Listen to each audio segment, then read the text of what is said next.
सो ये क्या कहा।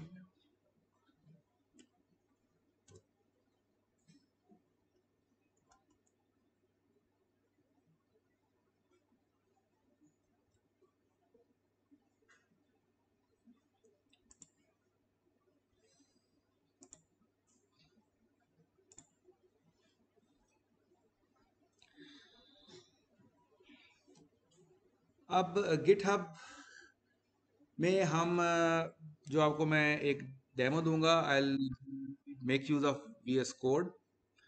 वीएस कोड अगर मैं खोल के दिखाऊं आपको तो यू विल फाइंड के ये एक फॉर एग्जांपल मैंने क्या किया हुआ है।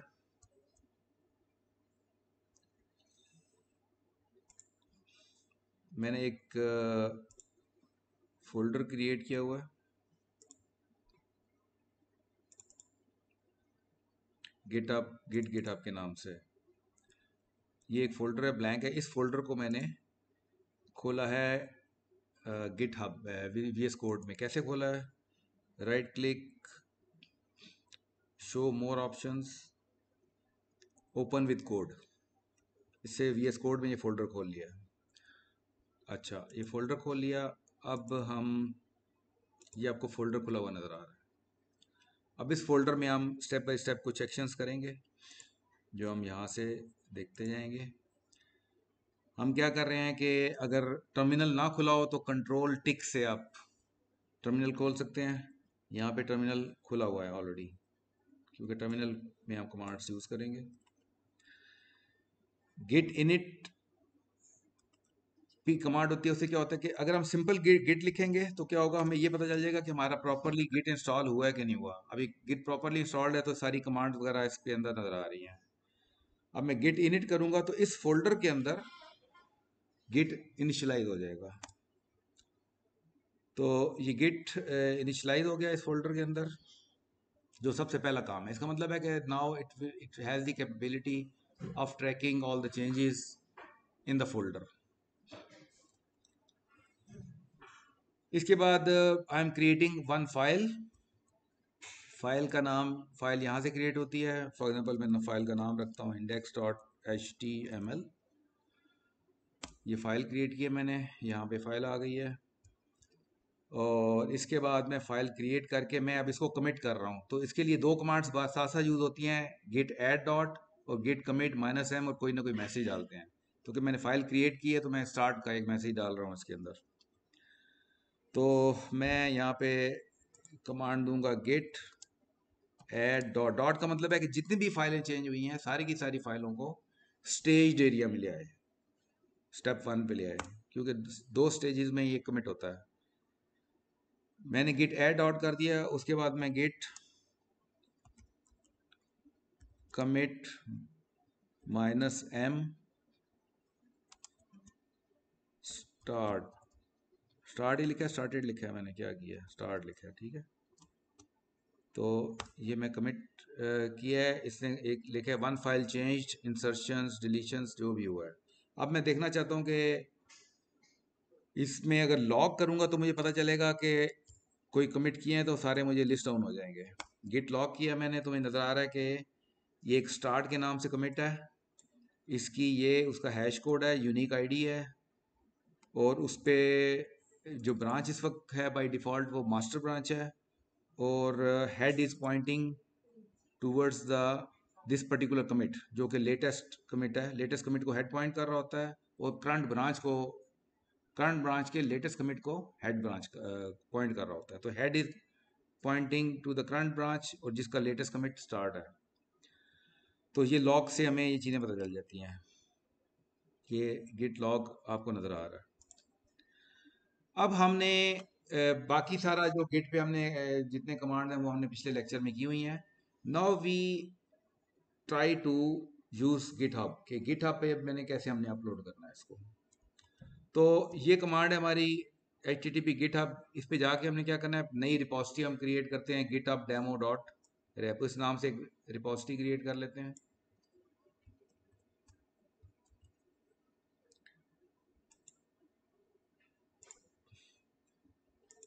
ये गिटहब है, ये मैंने ऑलरेडी लॉग्ड इन हूँ मैं यहाँ पे।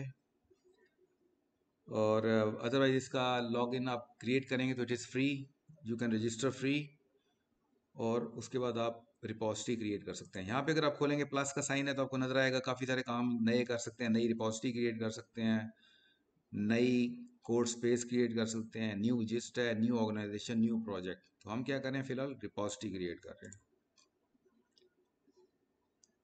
ये रिपॉजिटरी है, ये मैंने इसको नाम डाल दिया इसका, या बाद में बताऊंगा। फिलहाल रिपॉजिटरी क्रिएट कर रहे हैं, ठीक है, सारे डिस्कस करूंगा बाद में। तो ये अब इसका ये यूआरएल बन जाएगा। अभी आप देखेंगे इसका एक पूरा यूआरएल क्रिएट हो जाएगा इस रिपॉजिटरी का। ये पब्लिक है, प्राइवेट भी कर सकते हैं। पहले प्राइवेट फ्री नहीं था, अब प्राइवेट भी फ्री है। बहरहाल हम पब्लिक ही रखते हैं इसको। And I am creating a repository.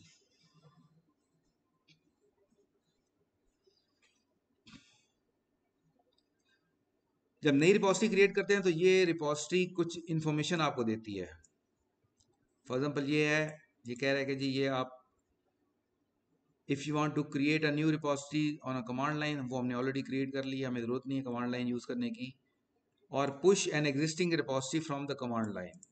तो ये जो कमांड है, ये कमांड इंपॉर्टेंट है, इन कमांड्स को हम यूज़ करेंगे।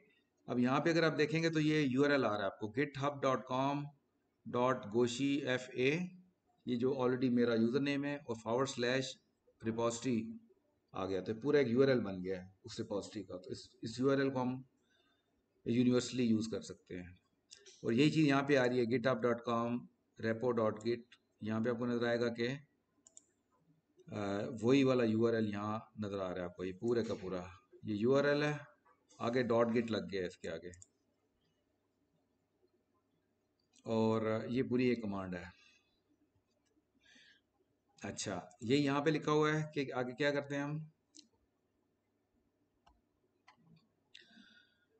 इन a quick setup you will find the following: git remote add original, और आगे पूरा लिंक है। Copy first line from here, ये पहली लाइन हम कॉपी करेंगे।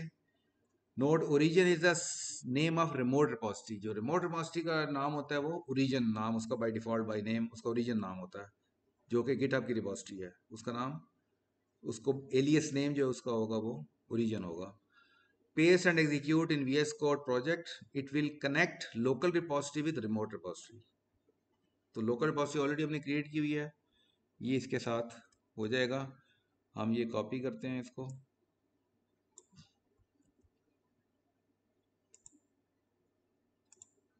और यहाँ पे हम पेस्ट करते हैं।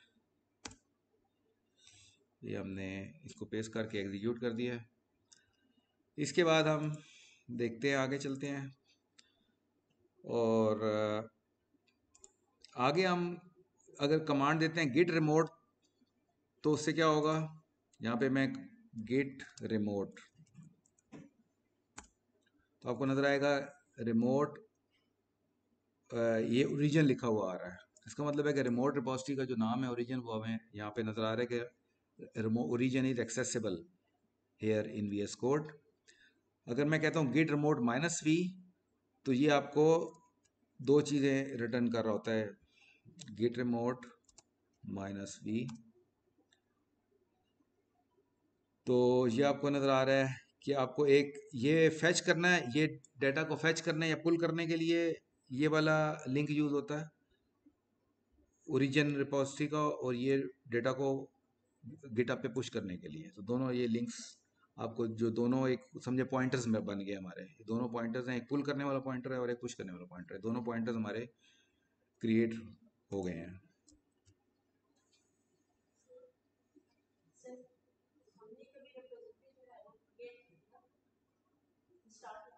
हाँ, लोकल रिपॉजिटरी क्रिएट की थी, और अब हमने जाके गिटहब पे भी एक रिपॉजिटरी क्रिएट किया है, वो दोनों को लिंक किया है आपस में। अब हम पुश करेंगे अपना जो लोकल डेटा पड़ा है, इसको हमने पुश करना है गिटहब पे। अच्छा जी, हमने push the code to the GitHub repository. अगला स्टेप ये है कि अब हमने जो कोड हमारे पास लोकली पड़ा है, हमने गिटहब पे पुश करना है। गिटहब पे पुश करने का फायदा ये होगा कि गिटहब पे अगर आपके और कोलैबोरेटर्स हैं आपके साथ, then they can fetch from there and then you can work collaboratively. बुनियादी मकसद ये है. तो now use third command to push the master repository code to the origin command. तो ये कमांड आपको नजर आ रही है, git push -u origin master. ये ओरिजिन रिमोट रिपोजिटरी का नाम है, master local repository, local branch है उसका नाम है. तो लोकल ब्रांच को हमने ओरिजिन पे पुश करना है. -u एक टर्म यूज हो रही है. -u का मतलब होता है कि it establishes tracking relationship between local branch and remote branch. You may be asked to enter username or password. In GitHub, you can also save it in VS Code. Then it will not ask for the credential. तो आप VS Code में अगर आप यहाँ पे जाएंगे तो आपको नजर आएगा कि यहाँ पे मैंने अपने आप को लॉग इन किया हुआ है एज अ ट्रस्टेड यूज़र. तो इसलिए मुझसे यूज़र में पासवर्ड नहीं मांगेगा. आप भी ये कर सकते हैं. अब मैं क्या करूँगा कि मैं GitHub पे जाऊँगा और GitHub से मैं वो दूसरी वाली कमांड कॉपी करूँगा, ये नीचे वाली, git push -u origin master.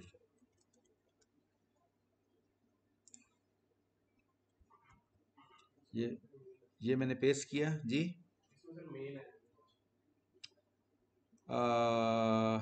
हाँ, इसमें मास्टर यूज करना है हमने,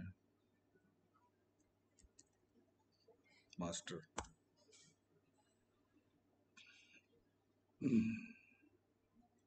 ठीक है, सारे कुछ स्टेप्स चले हैं.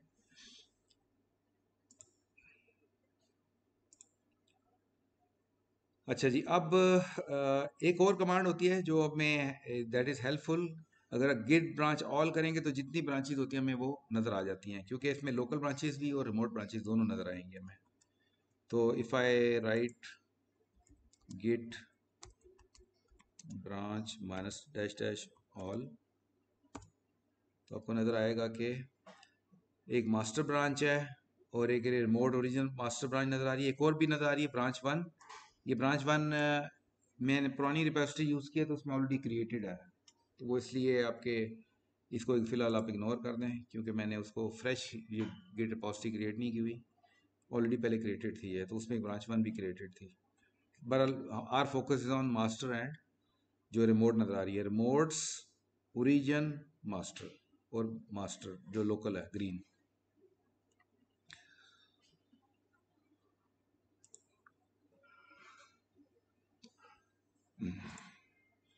अच्छा जी, go to the desired repository. अच्छा, अब हम ये देखते हैं, अब हम आते हैं यहाँ पे कि go back to the GitHub to see the changes. अब हम गिटहब पे जाते हैं. गिटहब पे जाके हम इसको रिफ्रेश करते हैं.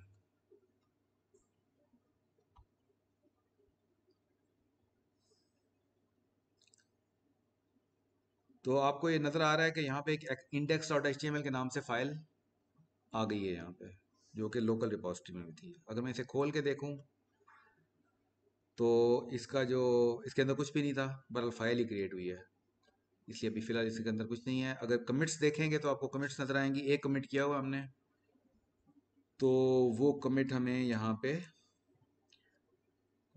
नज़र आएगा स्टार्ट के नाम से. ये स्टार्ट के नाम से कमिट है और ये उसका जो यूनिक आईडी है हैश कोड की वो नज़र आ रही है, और ये जिस बंदे ने किया है उसका नज़र आ रहा है आपको. ठीक हो गया. ऐसा मल्टीपल लोग काम कर सकते हैं. अच्छा जी, उसके बाद हम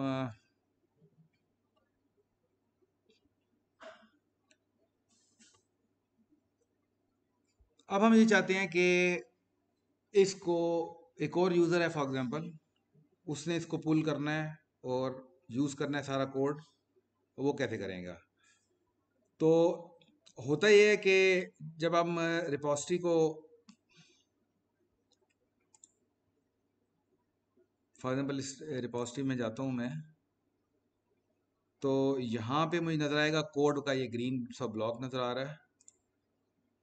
कोड में इसको मैं खोलूँगा तो ये नज़र आएगा कि अगर आपने इस प्रोजेक्ट को क्लोन करना है तो आप ये कॉपी कर लें यूआरएल. ये मैं कॉपी कर रहा हूँ यूआरएल जो दूसरा यूजर होगा वो इसको क्लोन करेगा। क्लोन का मतलब है कि बिल्कुल as it is ditto copy उसके पास लोकली उस पर क्रिएट हो जाएगी।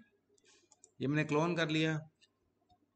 अब क्लोन करने के बाद ये it might be some other user, क्योंकि मैं खुद ही कर रहा हूँ, तो मैं क्या करूँगा, नई विंडो एक खोल लूंगा। न्यू विंडो मैं खोल लेता हूँ।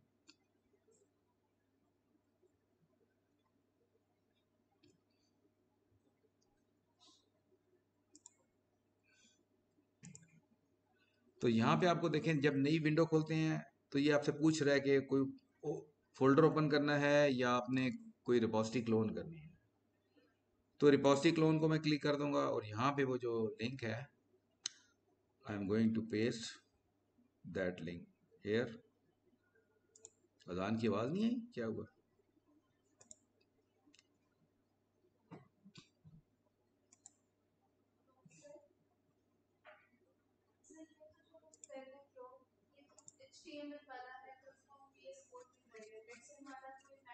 कुछ भी हो, कुछ भी हो, बिल्कुल बिल्कुल। उस फोल्डर के अंदर जो कुछ पड़ा होगा ना, सारा का सारा क्लोन हो जाएगा। पूरा फोल्डर को क्लोन हो जाएगा। रिपॉजिटरी क्लोन होगी, इसमें कॉन्सेप्ट है रिपॉजिटरी क्लोन होने का मतलब है कि जिस किस्म की भी फाइल है, एक्सेल पड़ी है, वर्ड पड़ा है, जो भी पड़ा है, सारा कुछ हो जाएगा। हाँ, इसमें चेंजेस ट्रैक करेगा वो। उन फाइलों की, चाहे मैटलैब की फाइलें, सब की चेंजेस ट्रैक करेगा ये। टेक्स्ट फाइल की चेंजेस भी ट्रैक करेगा। ये मैंने पेस्ट किया और अब मुझे पूछ रहा है कि ये क्लोन करके तो लोकली किस जगह पे आपने इसको प्रोजेक्ट क्रिएट करना है।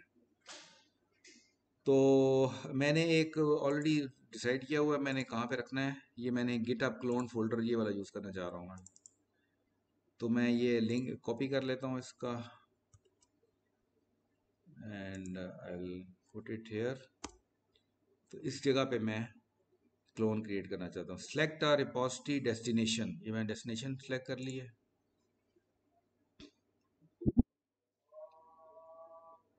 Would you like to open? Yes. चलें ब्रेक लगाते हैं।